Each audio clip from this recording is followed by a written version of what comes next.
Hello, hello! You are listening to CPA Career Path podcast with Rosie Flaherty, CPA MSA. This is episode number 20. We continue the conversation with Anoop Mehta, an immediate past chair of AI CPA. Like learning and also picking up opportunities are two very important skills based on your experience. So are there any other important skills you think that really important? I think biggest thing is listening skills. I know it sounds so trivial, but it really is. I mean, ability to listen to people.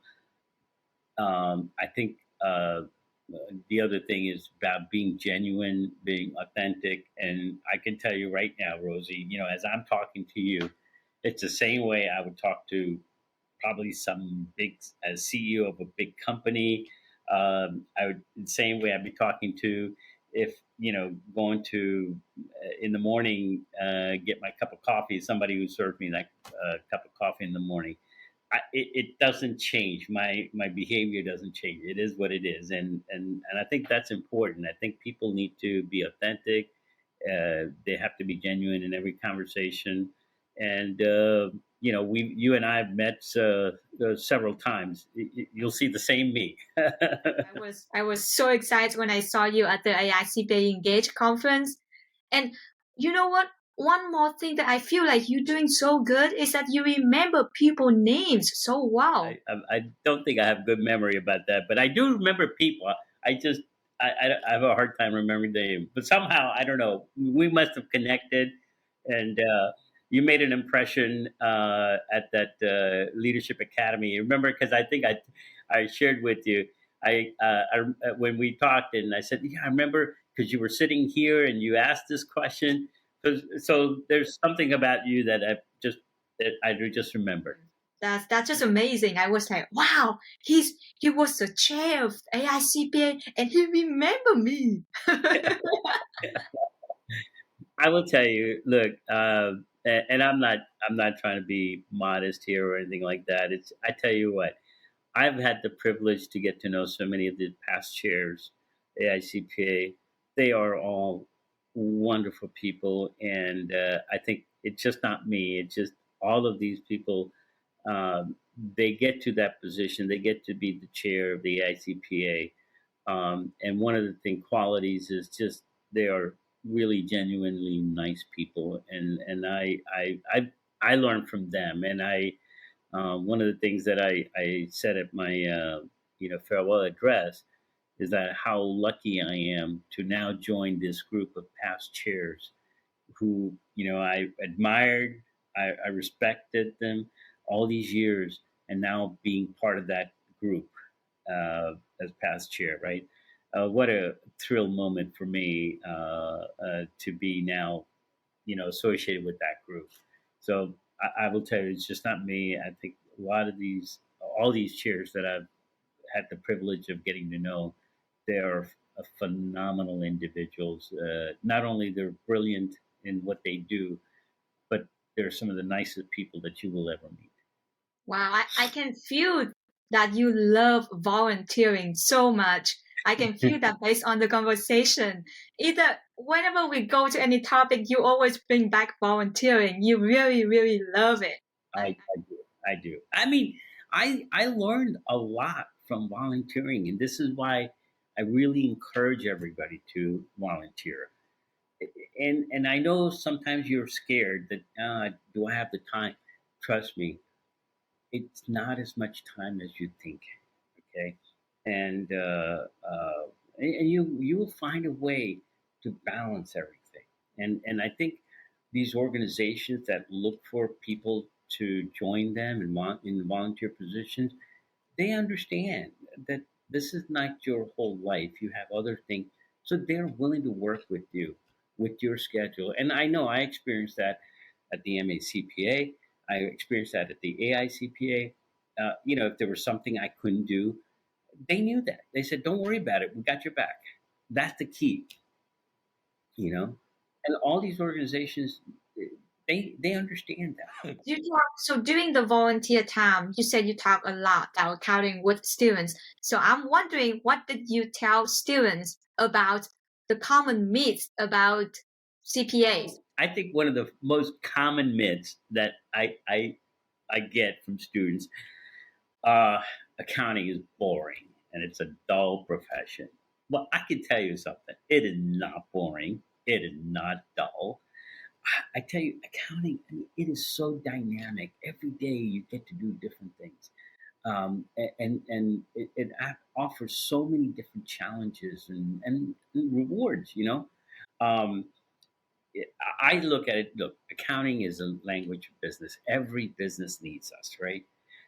We're there to support them. We're there to guide them. We're their trusted advisor.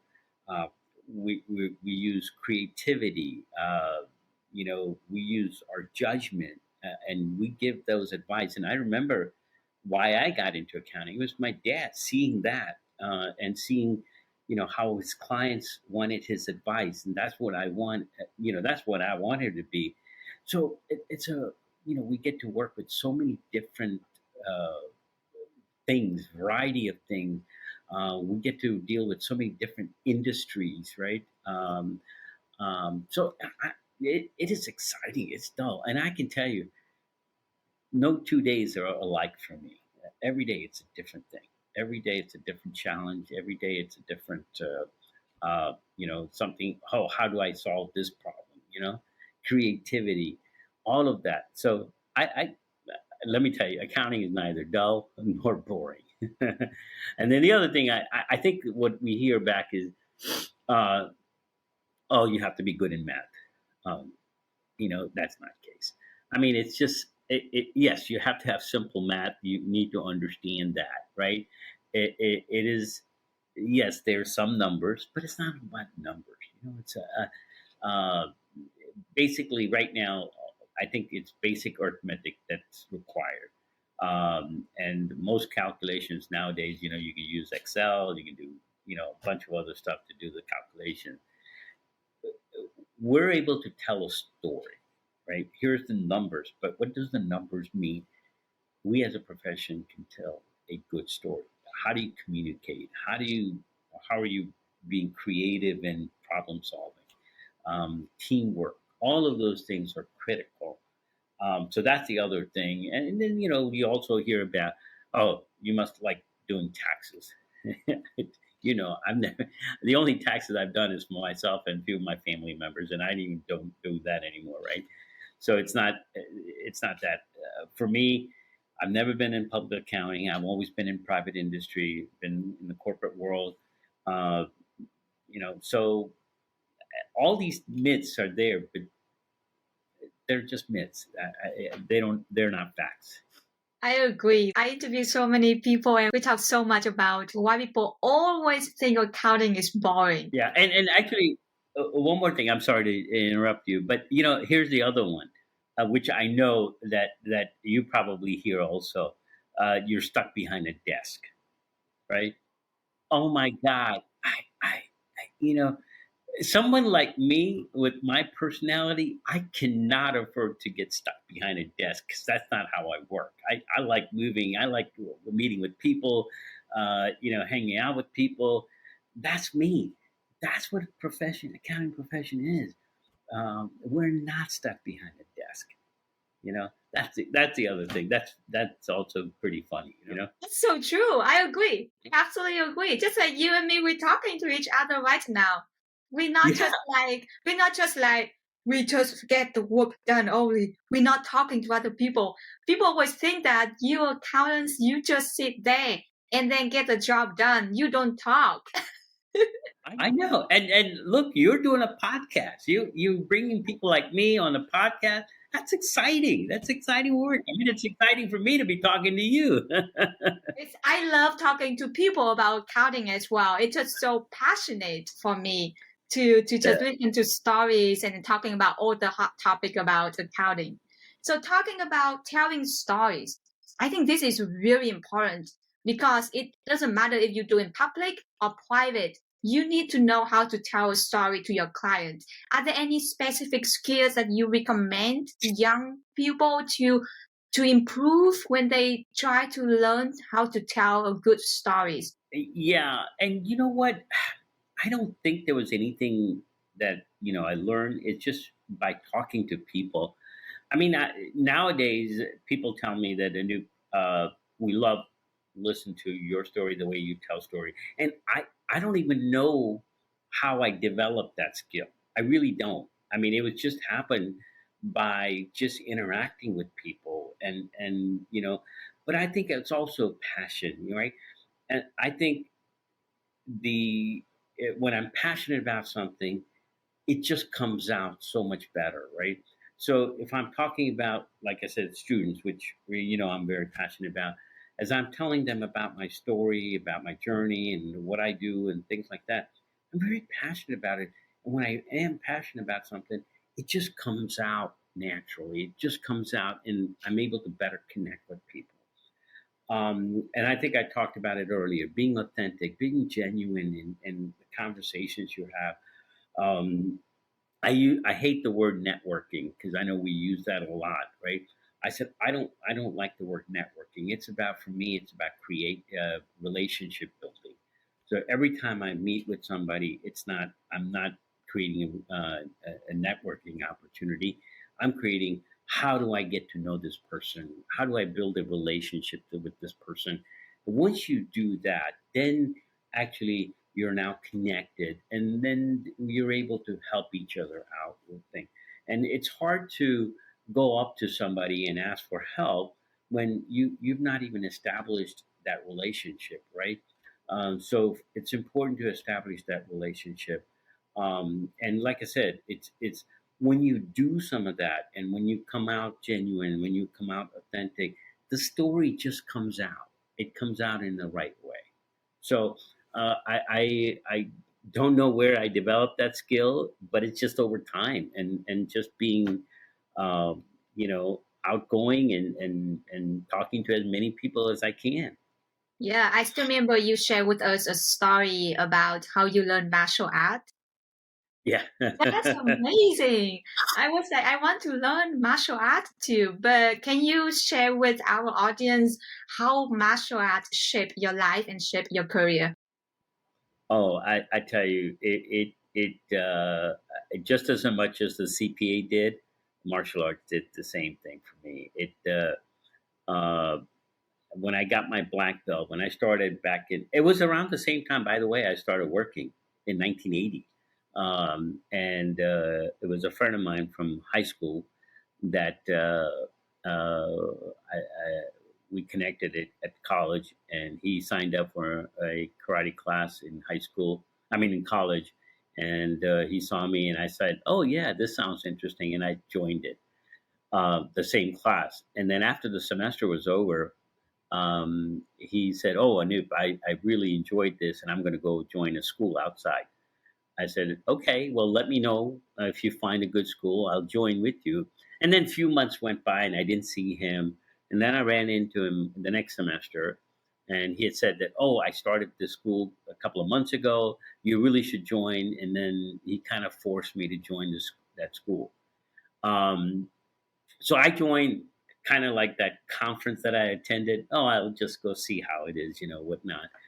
And and they were offering free lessons 1 week, and they gave me my gi uniform. So I said, well, yeah, I could do this, so let me try this. So I did. And then after a couple of weeks, they tested me for my first belt. And I said, oh, this is pretty neat. And then it just happened, and then he dropped out after a couple of months, but I kept going. I got my black belt in 1985, roughly 4.5 years. And I will tell you, that built so much confidence. And all these activities I've done afterwards, I think I had the confidence because of martial arts. I said, oh, I could do this. Oh, yeah, I could do this. Oh, yeah, I could do this. So every opportunity, remember I told you, I took advantage of the opportunities that were presented to me. Well, part of the reason I said yes, and I took advantage of it because I had the confidence that I could do this. And the martial arts is what gave me that confidence. So then, when I got my black belt, there were four partners, I think four or five, and they asked that if I wanted to join the partnership, and teach regularly, and I said sure. So I joined. I became a partner, and then over the years, these partners started to move away to different locations, and then whoever left, the rest of the partners bought them out, right? Because they couldn't teach, because they were moving away, whatnot. So slowly, slowly, all the partners started to move away. And then I bought them out, all out, and then I was the sole partner, sole owner. And then I ran the school for a long time. We had the facility until COVID hit. So we had a facility till March of 2020, and then when COVID hit, we closed down the school. Now we meet still on a virtual basis. I haven't participated as much, but we have a few black belts. So I had few black belts that taught regularly. I would go in and teach, and then of course all the exams. I would be at the exams. But I'm actually really looking forward to opening up the school back up again at some point. Once this slows down a little bit, my travel for the ICPH slows down a little bit, and I start to get back into a little bit more routine, that I would love to be able to open up the studio again. So I'm a seventh degree black belt, and as much as I'm passionate about accounting, I'm passionate about martial arts. So they kind of went hand in hand, I would say, because they really. I think part of it, the thing is that confidence that I had, when I got my black belt, that I could do this, is what gave me the confidence to go back and sit for the CP exam after giving it up, right? And I said, no, I think I can do this, So it kind of goes hand in hand. I encourage everyone, all my friends who have small kids. In fact, I have three grandkids, right? So one of them is 6 years old. I'm hoping that I could open up and start to teach him a little bit, or get him involved in the school. So I tell all parents that once they reach 5, 6 years old, if you can put them in the martial arts, it's the best thing they could do for their child. Oh, you own the school. I didn't know that. I thought you just went to get the regular martial art classes, all this. Wow, you do Yeah, everything. yeah. Yeah, so ran the school for a long time, and of course that's also time consuming, right? Because you had facility, have to take care of the facility, and then taught a few days here and there.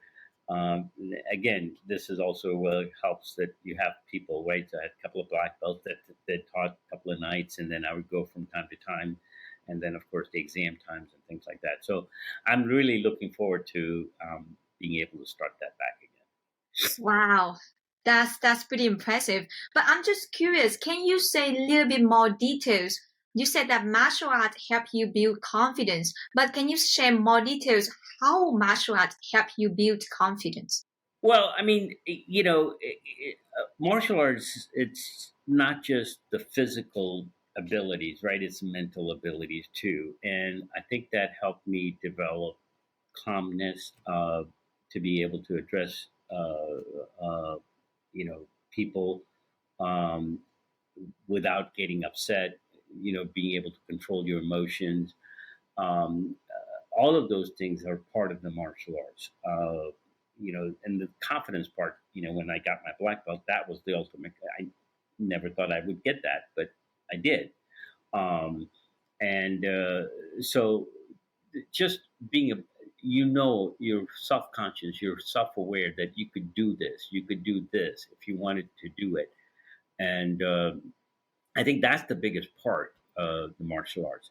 Uh, Being able to, get yourself out of a situation, uh, unpleasant situation, because you learn how to control those emotions. Um, uh, so I get upset once in a while, but it's never to that extent that I get blown away. I control my emotions. I control my voice. and how it comes out, and that's all because of the martial arts. Wow. I remember I took martial art one time, I think like maybe it's 8 years ago. And then the thing is that at the karate or taekwondo, I don't remember exactly which class I took, they make a really big sound like, "Hoo!" And I was so scared. I was like Yeah, running to the corner of the room. I was like, what are you doing? yeah, yeah, yeah. But I yeah, can make those sounds. Well, I mean, I just the way, even just presence. You have you're very conscious about your presence. No matter what room I walk into, I can walk in with not cockiness, but just confidence in that if somebody comes up, whether it's a CEO of a huge company, just go up there and have a conversation. I can do that, right? So that's I think those are some traits that I learned from martial arts to be able to get in front of people. You know, I and as chair you get to do a lot of speaking engagements, right?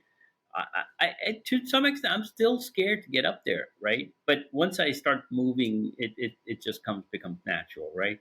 But but all those things, I wouldn't have been able to do it, or had the confidence to do it unless it was for the martial arts. that's amazing. You seem to do a lot of things, be work, volunteering, martial art. I'm wondering how your family support you doing all of this work. I think I find time to do things with my kids, with my grandkids. I'm very active. I mean, I know I visit my family. I have a lot of family in the area. Luckily, my brother lives in my same development. My sister lives not too far. My mom lives not too far. I have uncles, aunts. Uh, so they're pretty within a reasonable time. I have a lot of friends. I enjoy golf. I play a lot of golf with my friends. Um, so all these things, vacation. I enjoy traveling. It's finding, you know, and part of it is a lot of people look at it, if I'm doing this, I can't do anything else. That's not true. The way I integrate everything, I think a better way. It's not work life balance. I think work life integration. How do I integrate?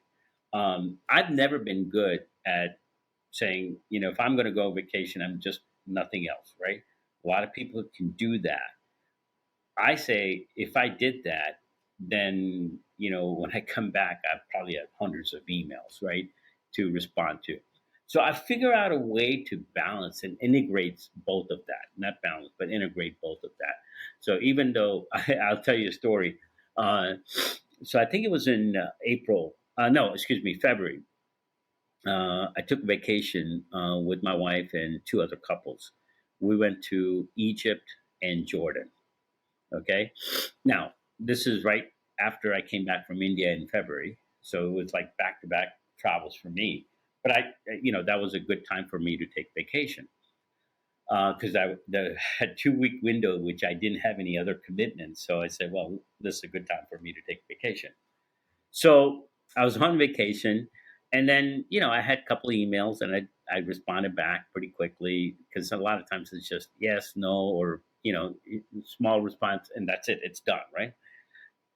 The other thing was I met a young man, um, and this was while I'm cruising on the Nile River. So we had a 3-day boat trip on the Nile River.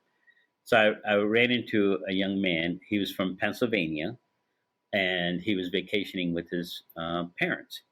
um, and then he was, I noticed he was checking his emails and things like that. So I just walked up to him and introduced myself and said hello.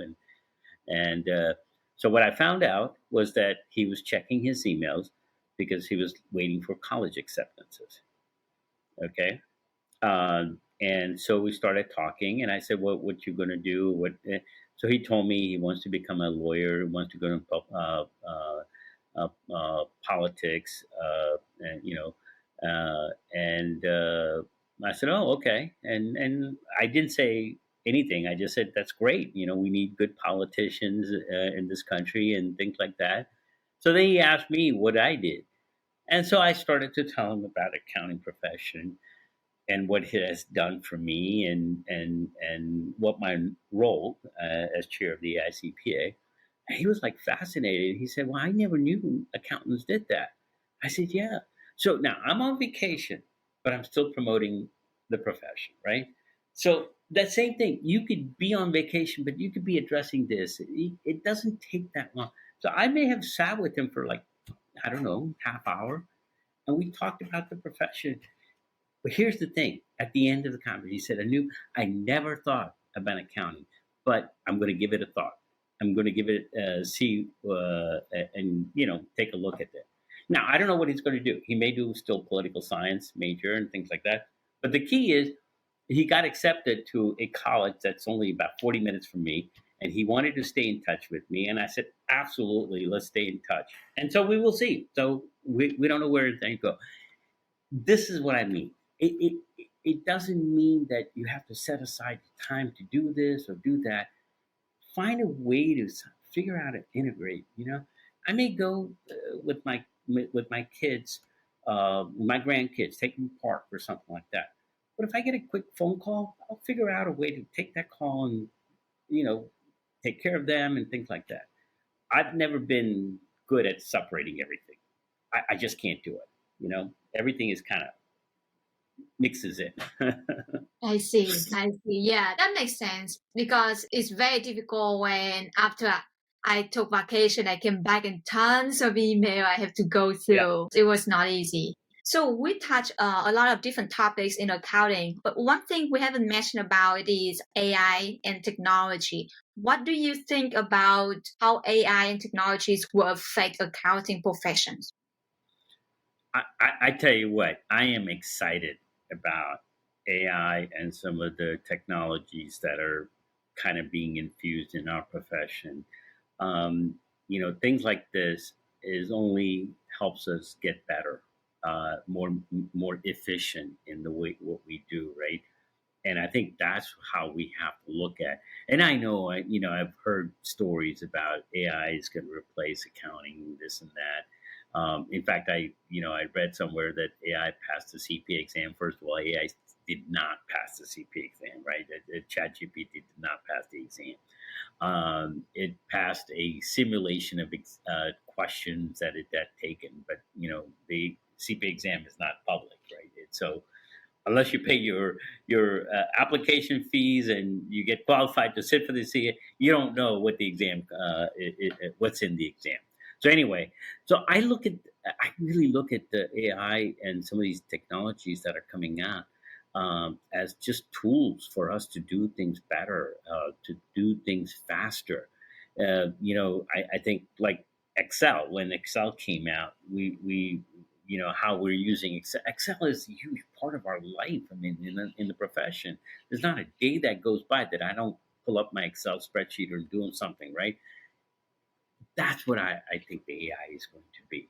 It's going to help us do things more efficiently. It's going to do those low level tasks that takes up a lot of time, consumes a lot of time.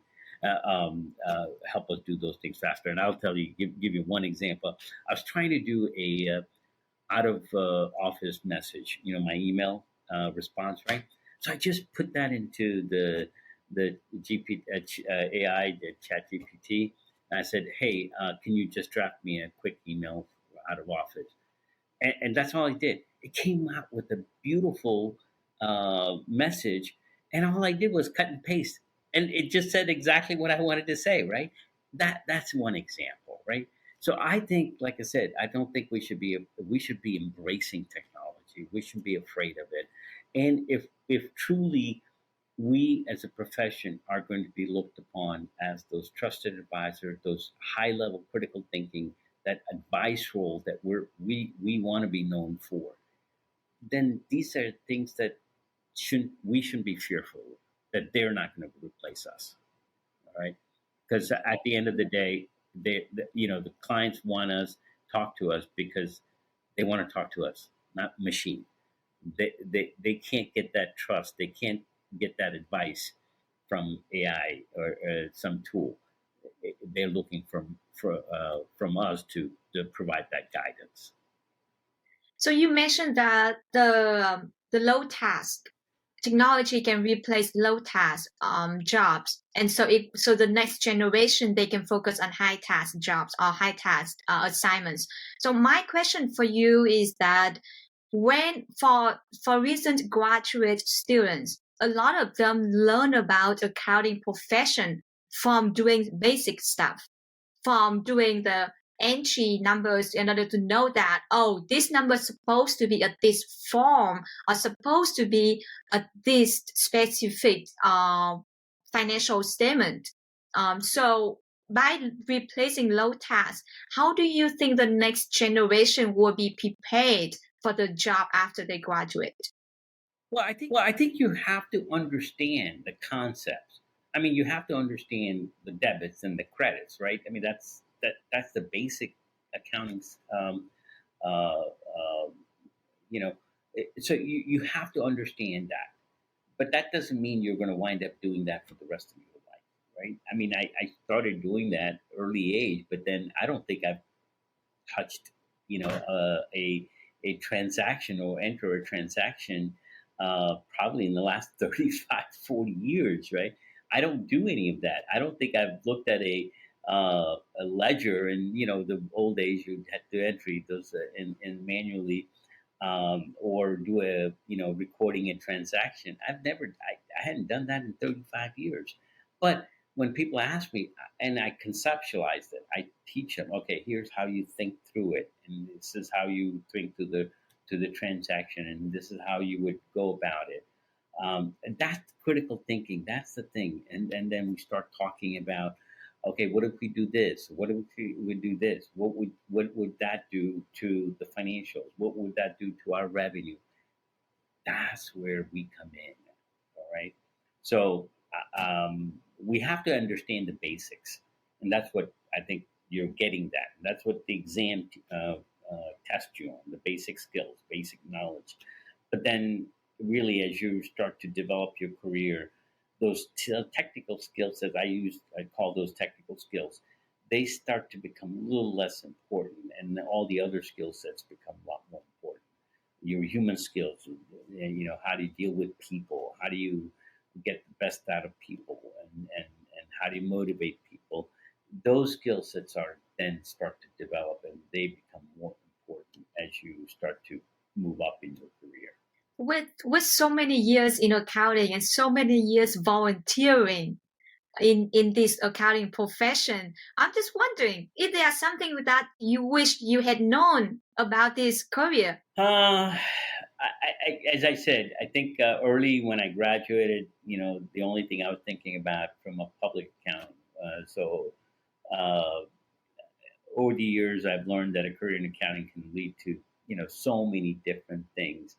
Um, I think having a degree in accounting is the foundation. And we talked about that a little bit. It's the basic foundation to be able to do. I don't know. I mean, some part of me says that I wish in today's world a little bit more tech savvy. I'm not that tech savvy.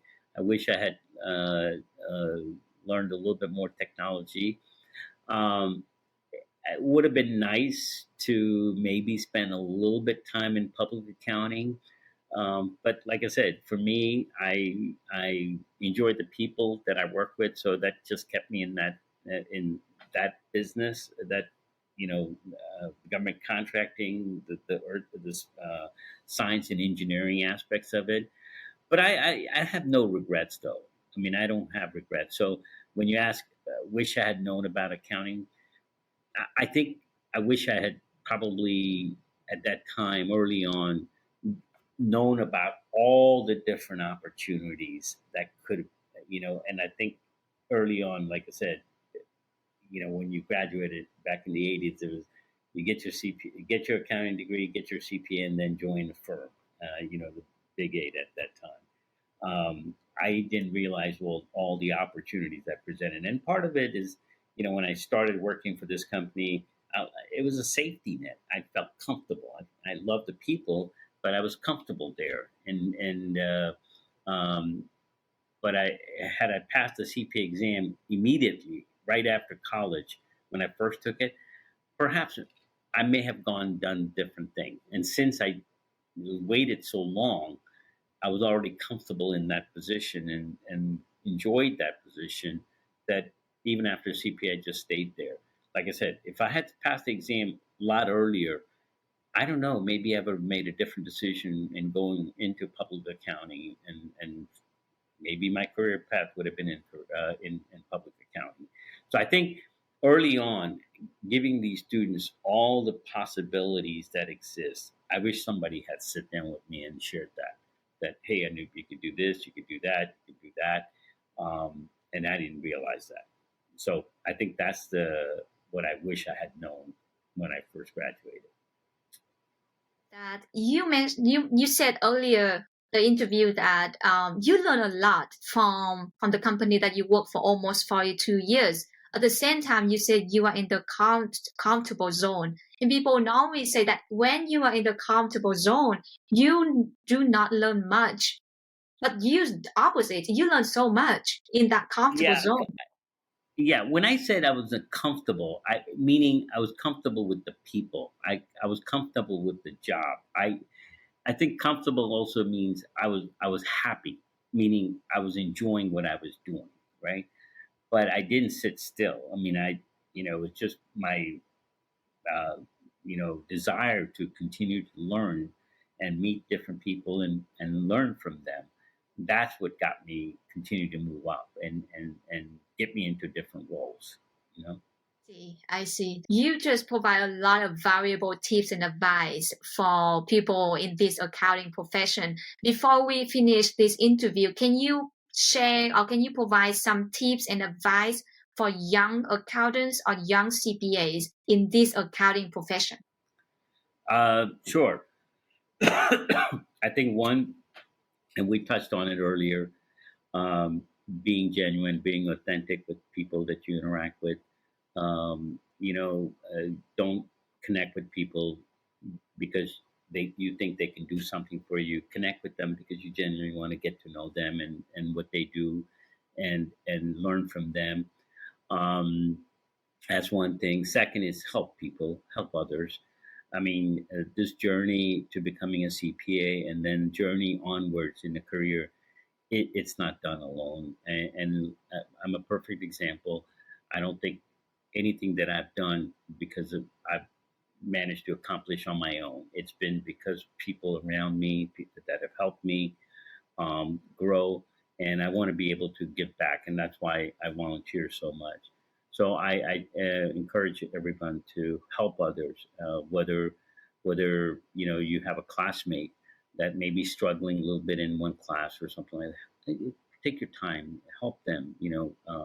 And I truly believe that if we lift others around us, we too get lifted, right? So if I'm, helping others and encourage them to grow, and I think I'm growing with them in a way, right? So that's another important thing for me. Second, and then for me, it's also being nice to people. My God, I know it sounds corny. I know it sounds real simple, but just being nice to people. In today's world, like, oh my God, it's just there's so much divisive. I mean, this people are divided, and every time you interact with somebody, being nice doesn't take up a lot of energy. I think I read somewhere. Um, Smile takes less energy than the frown. I mean, being upset.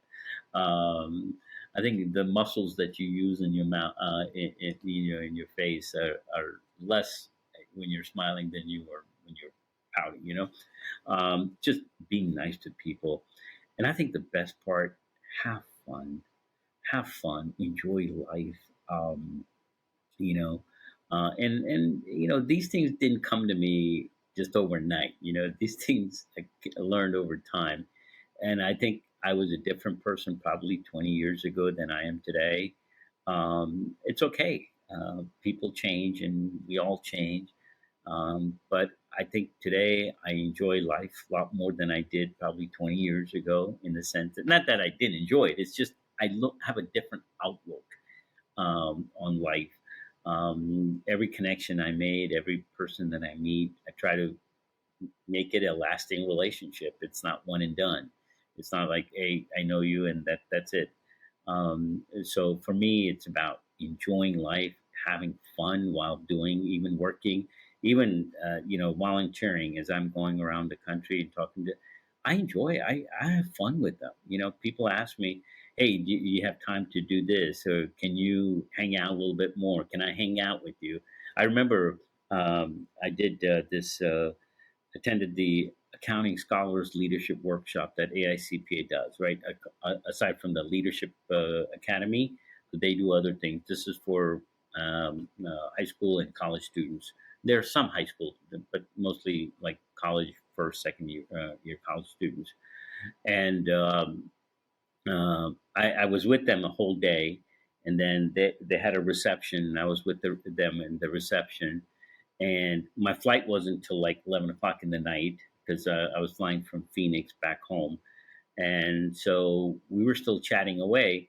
And I asked them, and in fact, they were closing down the reception hall, so there were like, I don't know, five, six, seven students that I was talking to, and they said, "Hey, do you mind hanging out?" I said, "Well, I can hang out with you for 3, 4 more hours because I don't have a flight till late. So if you guys don't mind, I sure, let's go sit somewhere and just chat." And I tell you, it was so wonderful just to sit and for me, they're probably thinking, "Oh my God, I spent so much time with them." But for me, it was so exciting to spend time with them, get their thoughts. So just enjoying everything that we do. Whether you're doing, your work, your hobby, just have fun, enjoying that is the biggest thing. So I think is the some of the advice that I want to impart on people. Yeah, we have to work. Yes, we have to do this. Yes, we have to do this. But if we do it with enjoying and having fun, it just makes things so much easier. I love those advice. I want to use your advice for myself. Yeah. Thank you so much for those advice, and also thank you so much for sharing with me your CPA journey and your viewpoint about accounting profession during this interview. Thank you so much, Oh, Anu. no, no. Well, thank you, Rosie. It was so wonderful to see you again, and I know our paths will cross again. And I just can't wait to see the type of influence you're going to have on our profession. I know you're going to do. You're already doing amazing things, and I think you're going to do even more amazing things. And one day I'd love to see you as chair of the AICPA. There's no reason why you can't do that. If I can do this, if I can do it, if I got this opportunity, I know you can do it too. So um, be the influencer. You're making a lot of impact in our profession. So thank you for everything that you do. Thank you. Anu, you just too nice. You just give me so many nice words.